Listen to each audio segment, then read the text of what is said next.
I want you to imagine waking up 9 days after major surgery, still too sore to stand up straight, and having your husband tell you that 14 of his relatives are moving into your house for 16 days, starting this weekend. I laughed when he said it. I actually laughed because it sounded like the setup to a joke. Then I saw the look on his face, and I realized he meant every word. And that's the exact moment I understood my marriage had quietly turned into something I didn't recognize anymore. My name is Renata, though everyone's called me Ren since I was a kid. And before I tell you what I did in response, I need you to understand exactly what I was recovering from and exactly who I was dealing with, because none of what comes later makes sense without it. 11 days before that conversation, a surgeon named Dr. Okafor had reconstructed my hip after years of degeneration finally caught up with me.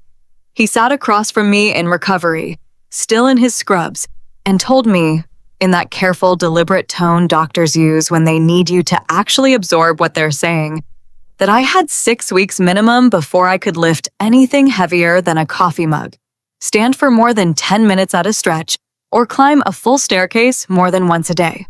He handed me a printed sheet with every restriction listed in bold, and that sheet was sitting in my nightstand drawer, right next to the prescription bottle I was trying very hard not to need, on the night my husband Grant walked into our bedroom and delivered his announcement like he was reading me a delivery schedule. "Saturday," he said, not even glancing up from his phone. "My whole family. 2.5 weeks. Get the house ready." "Grant, I just had surgery. Can we push it back even a week? Just a few days would help me so much." He didn't look up. "Nobody's changing their flights. Just handle it." 24 years of marriage, and he had never once spoken to me with that particular chill in his voice. Like I was a subordinate who'd asked for time off during the busiest week of the quarter, and he was simply informing me the answer was no. I didn't argue with him. I've never been someone who thinks fast enough in the moment to argue well. I need hours, sometimes days, to turn a thing over in my hands before I understand what I actually feel about it. So I just nodded, and he left the room, already texting his mother the arrival times, I assumed, though I didn't bother asking. That night, I lay there long after his breathing settled into that heavy, even rhythm, staring at the ceiling fan turning slow circles above me. And for the first time in longer than I could remember, I actually let myself add up the last 2.5 decades, instead of just living through them, one summer at a time. Every single year, without fail, Grant's family arrived like a small, cheerful, occupying force. His father, Walter, and his mother, Deborah, married for 47 years and blessed with opinions about everything, from how I stacked my dishwasher to how much rosemary belonged on a chicken. His younger brother, Cole, who'd told me more than once, always somewhere around his 3rd beer, that this house had always felt like the real family homestead. As if that were a compliment and not a quiet little theft. Cole's wife, Priya, and their 2 teenage sons. Grant's sister, Nadia, her husband, and their toddler, who was genuinely delightful, but who also meant 2 straight weeks of me slicing grapes into quarters and wiping down a rented high chair. 14 people, 16 days, every summer since the day I married into this family. I did the math exactly once, years back, out of nothing more than idle curiosity, and I stopped the second the number started to feel less like a fact and more like an indictment. I bought the groceries off a very specific list because Deborah couldn't do gluten and Walter couldn't do spice, and the boys apparently required an industrial supply of one particular string cheese. I made up every bed. I blew up the air mattresses for the overflow crowd.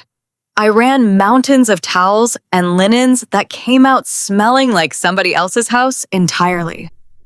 I drove to the airport. I built the menus. I smiled in every family photo from a spot just outside the frame, because I was always the one who just ducked back into the kitchen to check on something. Not one time in 24 years had a single person asked if I was tired. Not once had anyone asked whether the timing actually worked for me. It simply always worked, because I had always, quietly, made it work. The way water finds the lowest spot in a room and just settles there without a sound. I thought about our daughter Mia, 3 states away at school, sound asleep and completely unaware that her mother was lying awake doing arithmetic on her own exhaustion. I thought about a promise I'd made myself in that recovery room, groggy and shaking off anesthesia, that this surgery was going to be the thing that finally forced me to slow down, to protect myself with even a fraction of the energy I'd spent protecting everybody else. I reached for the pill bottle, shook one out, then set it back down, because I wanted my head completely clear for what came next. Instead, I reached past it for my laptop. And for the first time in my marriage, I opened the folder that held the deed to our house. I carried that laptop and a little flashlight into the hallway bathroom, locked the door, and sat down on the closed toilet lid to read paperwork like it was the most gripping novel I'd ever picked up.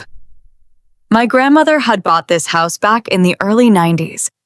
I grew up in it, in the room that eventually became my daughter's nursery, and later her childhood bedroom, and later still, the guest room where Deborah slept every single summer without once thanking me for the sheets. When my grandmother passed 9 years ago, the house came to me. Not to me and Grant. To me. Specifically, my name printed beneath hers on every page, notarized and unambiguous. I remembered signing those papers with Grant sitting beside me, half his attention on his phone, murmuring, "That's great, hun," without actually looking up.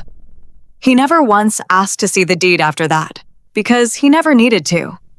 In his mind, the moment our furniture crossed that threshold, the house simply became ours. And somewhere in that quiet, unspoken shift, my ownership had dissolved into something he felt entitled to open up to 14 relatives without so much as a conversation. I read every page twice. My name, sole owner, nobody else's. I sat there at 1 a.m, knees pulled up because bending still hurt, and felt something inside me go completely, unnervingly calm. Not rage, something steadier than rage. Clarity, maybe, for the first time in longer than I could measure. The next morning, the second Grant left for work, I called an attorney named Patricia Lang, who'd handled my grandmother's estate years earlier and somehow still remembered exactly who I was. I told her everything. The surgery, the 14 relatives, Grant's flat refusal to even consider a delay. She let me talk myself all the way to the point, the way good lawyers always seem to. Whose name is on that deed, Ren? Mine. Only mine. Then legally, you have complete authority over who occupies that property and under what conditions. Your husband doesn't need to sign off on a decision about your own home. You're not asking him for permission here. You're informing him of a fact. I sat with that for a long moment, phone warm against my ear.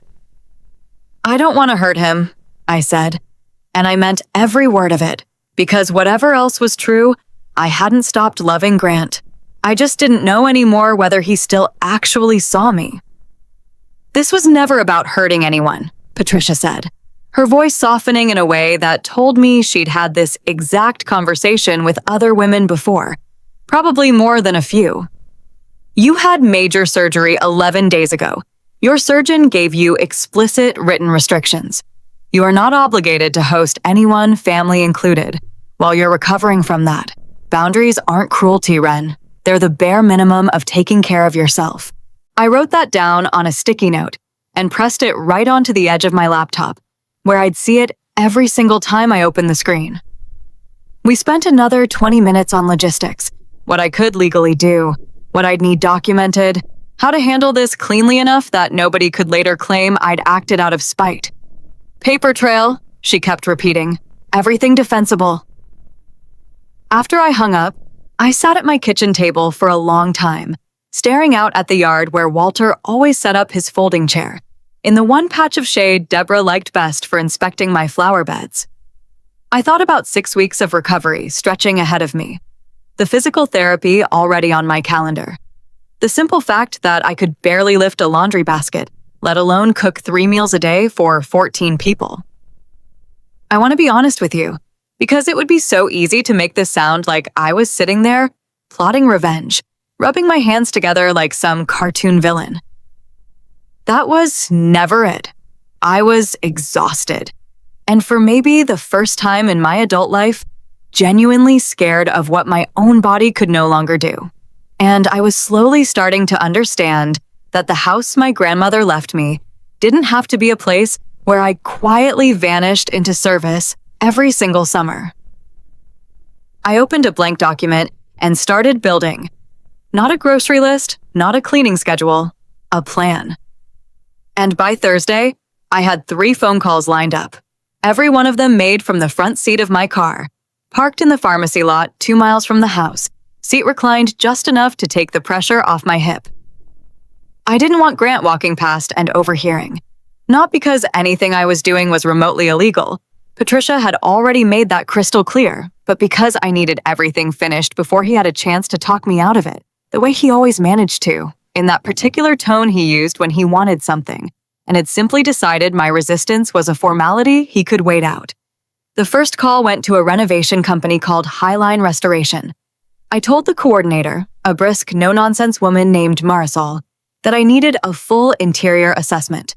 New flooring, some drywall repair in the upstairs hallway where a water stain had gone unaddressed for 2 years. Every word of that was true, incidentally. I'd meant to fix that stain forever. Marisol said a 3-person crew could start first thing Saturday, and that the full scope of the job would likely take about 2 weeks. 2 weeks! Something in my chest actually unclenched hearing that.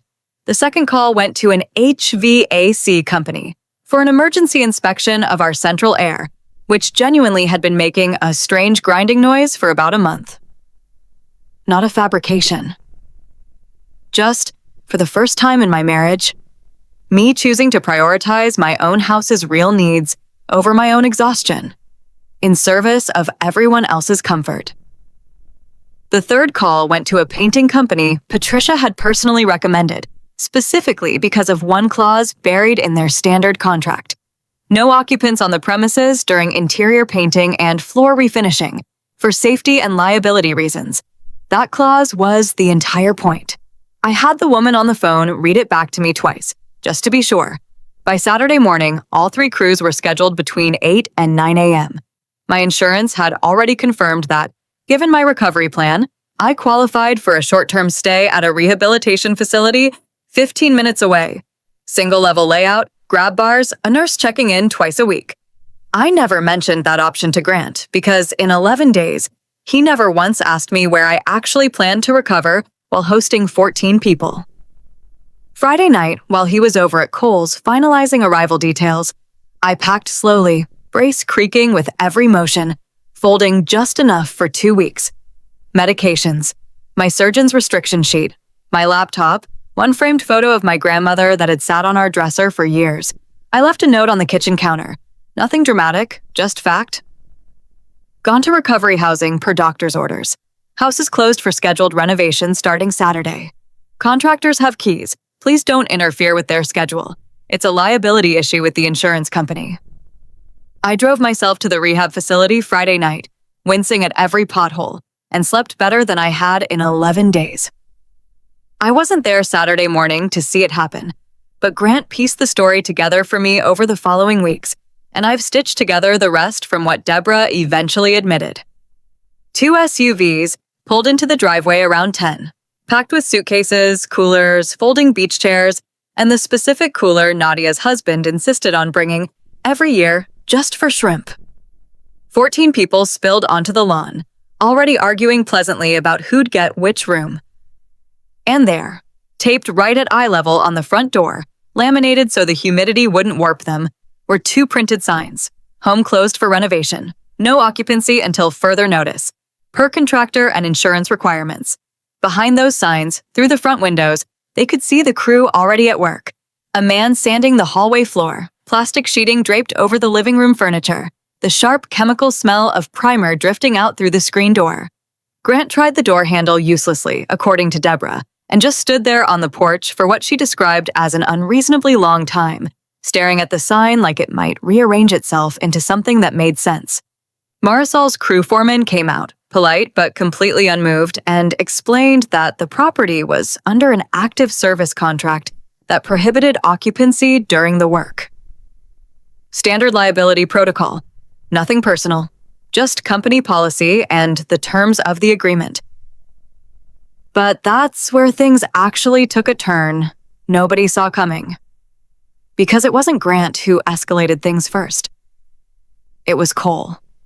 What none of us realized at the time, what I only found out much later, through Mia, who heard it from a cousin, was that Cole had put a deposit down on a used pickup truck 2 weeks earlier, quietly counting on those free 2 weeks of food and lodging to make his budget stretch far enough to cover it.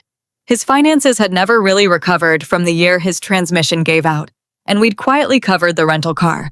So when he saw those signs, he didn't just get annoyed like everyone else. He got resourceful. Sunday afternoon, a locksmith's van rolled into the driveway. Cole had called them himself, telling the dispatcher there was a lockout emergency, which wasn't technically a lie, just not remotely the whole truth either. Marisol's foreman intercepted the locksmith before a single tool came out of the bag. "This property's under an active contract," he said. "You open that lock. You and whoever hired you are both liable for anything damaged inside." The locksmith looked at the signs, looked at Cole, and packed his van back up without another word. Grant found out about it that night, and for the first time in this entire ordeal, his anger wasn't pointed at me. "You tried to break into our house?" I heard him say, voice sharp when he thought I couldn't hear. "It's not just your house anymore, is it?" Cole shot back. "It's whatever she decides it is now."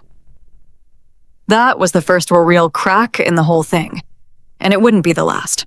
Grant called me 4 times before I even turned my phone back on. I let the 4th one go to voicemail and finally picked up on the 5th, sitting on the edge of the narrow bed in my rehab room, watching the missed calls stack up on my screen like something building toward a wave. His voice came through sharp, none of the smoothness he usually wore like a second skin. "What did you do?" "No hello. No how are you feeling?" I kept my own voice level, the way I'd practiced in my head more than once. "Exactly what my surgeon told me to do, Grant. I can't host 14 people right now. I told you that 5 days before this started, and you told me nobody was changing their plans." "My parents are standing on the porch, Renata. The boys are asking why we can't get inside. Do you have any idea what you've done?" "I hired a licensed contractor for work this house has needed for 2 years. My insurance is covering my recovery. I told you exactly what I needed, and you said no." Silence stretched out longer than it probably actually was. Then he hung up.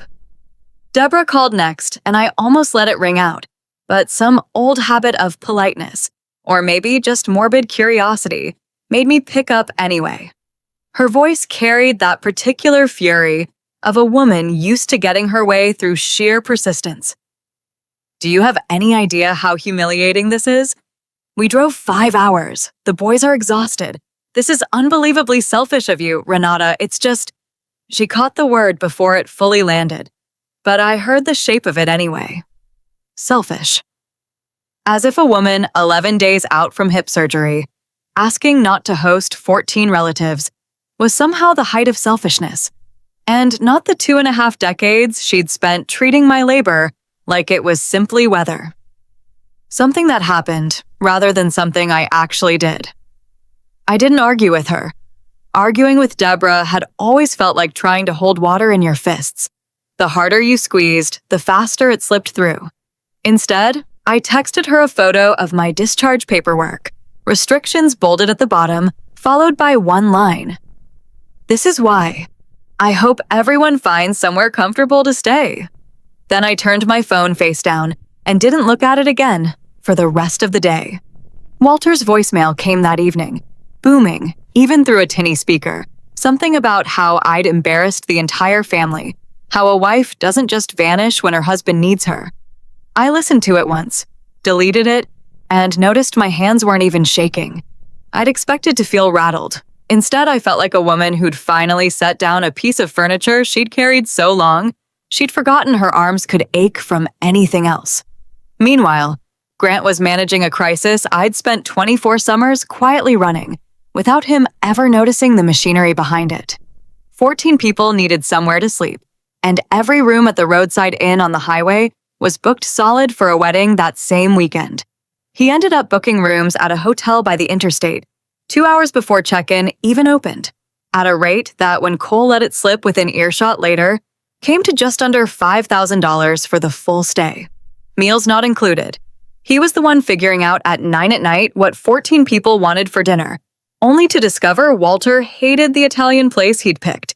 Deborah's stomach couldn't handle the Mexican compromise Cole suggested, and the toddler needed a specific brand of crackers the gas station convenience store simply didn't carry.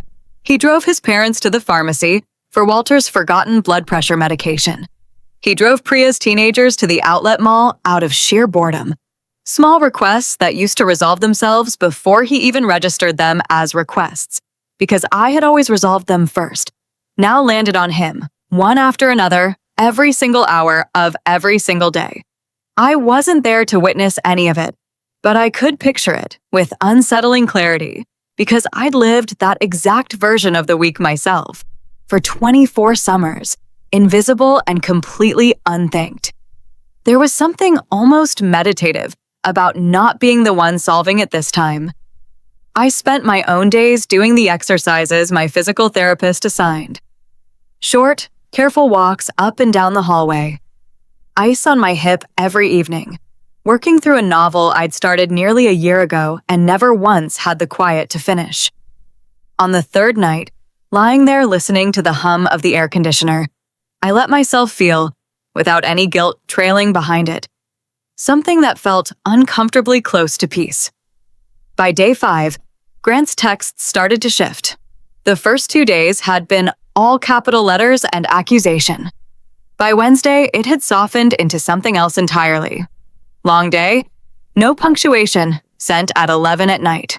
Thursday brought, Mom wants steak, Dad says no red meat since his cholesterol appointment. Can't win.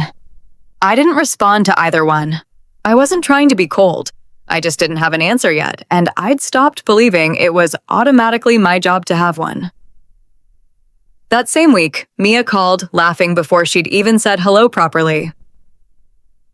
Mom, Grandma Deborah called me asking if I could talk some sense into you. I told her you just had hip surgery and maybe she should talk some sense into herself. I laughed too, the first real laugh I'd had in nearly a week, and something in my chest loosened just hearing my daughter defend me without my ever having to ask.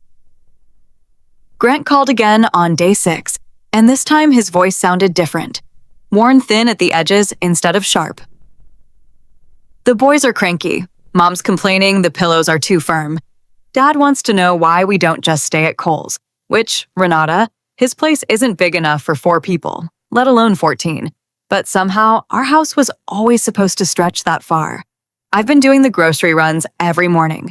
Mom has an opinion about literally every item in the cart. I didn't realize how much. He stopped himself, like the sentence had surprised even him. I didn't finish it for him. That was the night I opened the spreadsheet I'd been keeping for 16 years. I want to explain what that spreadsheet actually was, because it never started as some grand scheme. Back when Mia was still in elementary school, I'd built it to track our household budget. Groceries, utilities, ordinary bookkeeping for a family trying to save toward a college fund. Somewhere along the way, without ever meaning to, I'd started logging the summer visits too. The same instinct that made me hold on to every receipt for everything else. Groceries during those 2-week visits, always noticeably higher than our normal weeks. The predictable spike in water and electric every summer. 2 replacement air mattresses after the boys punctured the first ones. A new guest mattress after Walter's back trouble required something firmer. The rental car we covered the year Cole's transmission gave out, and he just needed a little help getting back on his feet. 3 separate years of airfare for Walter and Deborah, when their retirement account was, in Walter's own words, a little tight. I sat at the small kitchen table in my rehab room and added it all up slowly, the way you finally count something you've spent years avoiding counting. The total stopped me cold: $206,140. Across 16 years, groceries, utilities, repairs, mattresses, the car, the flights, every small accommodation that had never once been reciprocated, never once even acknowledged as a cost instead of an obligation. I didn't cry, though I half expected to. Something colder and clearer settled over me instead. The same feeling I imagine a surgeon gets, studying an X-ray right before the first incision. Not anger exactly. Precision. I thought about Grant's voice on the phone that same afternoon, worn down after less than a week of doing what I'd done without complaint for over 2 decades. I thought about how quickly the family narrative about me, selfish, ungrateful, difficult, had assembled itself the moment I stopped quietly absorbing the cost of their comfort. Nobody had asked, not once in 16 years, whether I was tired, whether I was well, whether I ever wanted a summer that didn't revolve entirely around service. I closed the laptop. And for the first time since any of this started, I stopped thinking about defending myself and started thinking instead about finally being seen. Not through anger, through evidence. There's a particular kind of quiet a person carries once they've decided to stop explaining themselves out loud and just let the math speak instead. I spent my last few days building something I'd never made before in my life, a presentation about my own marriage. It felt strange, sitting at that small table with a stack of printer paper from the drugstore down the street, organizing 16 years of receipts and statements into something you'd prepare for a boardroom rather than a family gathering. But that's exactly what it had become. I titled the cover page, 16 Years of Open Doors. Underneath, in smaller text, the total. Then, page after page, the breakdown, year by year. Groceries during summer visits, measured against our normal monthly averages. Utility spikes circled in red. The air mattresses, the guest mattress, the rental car, 3 years of airfare. I included photographs too, ones I'd taken over the years without any particular purpose beyond just documenting. Deborah in my kitchen, Walter asleep in the recliner I'd bought specifically because his back needed the support. The receipts themselves, scanned and dated. Impossible to argue with. I called Grant on what would have been the last day of the visit and asked him to gather everyone at the house that evening. The cruise had finished 2 days early, floors gleaming, the hallway wall finally free of its stain. The air conditioning running quiet and even for the first time in months. He agreed, sounding cautious, maybe even a little relieved that I was finally engaging with him again, after almost 2 weeks of near silence. I arrived that evening, still moving carefully, brace loosened now that I was 16 days further into recovery, and found all 14 of them gathered in the living room, perched on furniture that still smelled faintly of fresh paint. I could see it on their faces the second I walked in, the assumption that I'd come to apologize, maybe to cry a little, and let them fold me gently back into my old role. Deborah even half rose from her seat, arms lifting for the kind of embrace that always precedes forgiveness. I didn't sit down. I moved around the room instead, handing a folder to each person, saying nothing until every lap held one. Then, I stood by the fireplace, the exact spot where I'd stood in 100 family photos over the years, always just outside the frame, and let them read the cover page in silence. Deborah's expression changed first, then Walter's. Cole flipped through faster than the others, jaw tightening with every page, until he landed on the photo of the rental car receipt from the year his transmission failed. "Can anyone name a single visit?" I said, my voice steadier and quieter than I expected. "Where I was treated like a guest instead of the housekeeper." Nobody answered.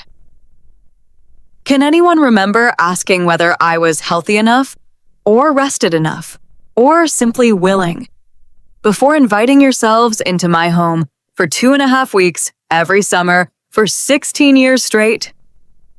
Still nothing. Grant sat on the arm of the sofa, staring down at his own folder, and I watched something move across his face I hadn't seen in a long time. Not defensiveness, not the reflexive loyalty to his family I'd grown so used to. Something closer to recognition. I'm not asking for the money back, I said, and I meant it. I'm not interested in being repaid. I kept this because I'd stopped trusting my own sense of what was fair. I needed to see it written down, to believe it myself. I looked directly at Deborah because some part of me needed her, specifically to understand. I have loved having this family in my life. I have never once loved being invisible in my own house. Walter cleared his throat like he might say something, but nothing came out. Cole closed his folder and set it on the coffee table, ears burning red. Deborah sank back into her seat, folder still open on her lap to the photo of herself standing in my kitchen. And for the first time since I'd known her, she looked less like a woman preparing an argument, and more like a woman facing an accounting she never expected to have to answer for. I didn't wait around for an apology that evening. I didn't think one was coming yet, and I'd stopped needing it to arrive on any particular schedule. I gathered my things, told Grant I'd see him at home once the paint smell cleared from the guest room, and drove myself back to the rehab facility for one more night. That folder full of my own labor finally sitting in somebody else's hands instead of mine. I moved home 12 days later, walking through rooms that smelled like fresh paint instead of the usual chaos of a family visit winding down. New floor. No more stain. Air conditioning running smooth for the first time all year. It felt almost like stepping into a version of my own home that had been waiting patiently underneath the one I'd been living in for 16 years. Grant and I didn't have some sweeping, dramatic conversation that first night, because that's not actually how repair works, I've come to understand. It happens in 100 small adjustments, made quietly over time. A few days later, sitting at the kitchen table with 2 cups of coffee going cold between us, we finally had the conversation I'd been waiting half my marriage to have. I didn't know it added up to that much, he said, turning his mug slowly in his hands. Not just the money, all of it. The driving, the meals, I never had to know, because you always just handled it. I know, I said, not trying to make him feel worse, just telling the truth the way I'd promised myself I would from now on, even when it was uncomfortable. I'm not going to pretend those 2 weeks weren't awful, he admitted with a small, tired laugh. My mother complained about hotel pillows for 4 straight days. I don't think I slept more than 5 hours a night the entire time. He looked up at me, something more honest on his face than I'd seen in years. But I understand it now, Renata. I actually understand. I don't think I ever really did before. We agreed on something we should have agreed on years earlier. No more open door policy. No more assuming the house belonged to whoever wanted it, whenever they wanted it. Any future visit from either side would need both of our agreement in advance, with clear expectations attached. Guests would help with groceries. Guests would clean up after themselves. Guests would not treat me like staff, simply because I happened to know where everything was kept. The real test came about 7 weeks later, at a much smaller family dinner. Just Walter and Deborah this time, invited properly, with 2 full weeks of notice and an explicit conversation beforehand about what the visit would actually look like. Walter arrived stiff and formal, clearly still stinging from that folder, making a point of complimenting the renovated hallway in a tone that suggested he was working hard to find something safe to say. Deborah, for her part, brought a casserole dish, something she had never once done in 16 years of visits. and set it on the counter with a kind of careful, deliberate reverence, like she was placing an offering. Partway through dinner, Cole called Grant's phone. He hadn't been invited this time, something Grant and I had discussed and agreed on together beforehand, and I heard Grant's voice shift into something firmer than I was used to hearing him use with his brother. "No, Cole, not this time. We're keeping it small. You're welcome to visit, but you plan it with us in advance, same as anyone else now." I looked up from the stove, surprised, and found Grant watching me, checking, I think, whether he'd said the right thing. I nodded slightly. He nodded back. Later that evening, after his parents left, Walter paused at the door and said gruffly, not quite meeting my eyes, "House looks good. The floor." It wasn't an apology. It wasn't even close to one. But it was Walter acknowledging something out loud that he'd have once considered beneath him to notice. And I decided that was enough for now. It was Grant, though, who surprised me most. A few nights later, I overheard him in the kitchen on the phone with his father, voice calm but unmistakably firm. "Dad, I need you to understand something. This is Renata's home too, if we're being precise about it. It was her home before it was ever mine. I should have remembered that years ago, and I didn't, and that's on me, not her." A pause, Walter's voice rumbling indistinctly on the other end. "I'm not arguing about it anymore. That's just how it's going to be now." I stood in the doorway with a dish towel in my hands, listening to my husband defend me to his own father for what might have genuinely been the first time in our entire marriage, and felt something settle in my chest that had been unsettled for far longer than I'd realized. Months slipped by after that. Autumn came, and with it, the ordinary rhythm of our life again. Mia home for a long weekend, the leaves turning gold along our street. My hip, finally fully healed. The brace, long since packed away at the back of the closet.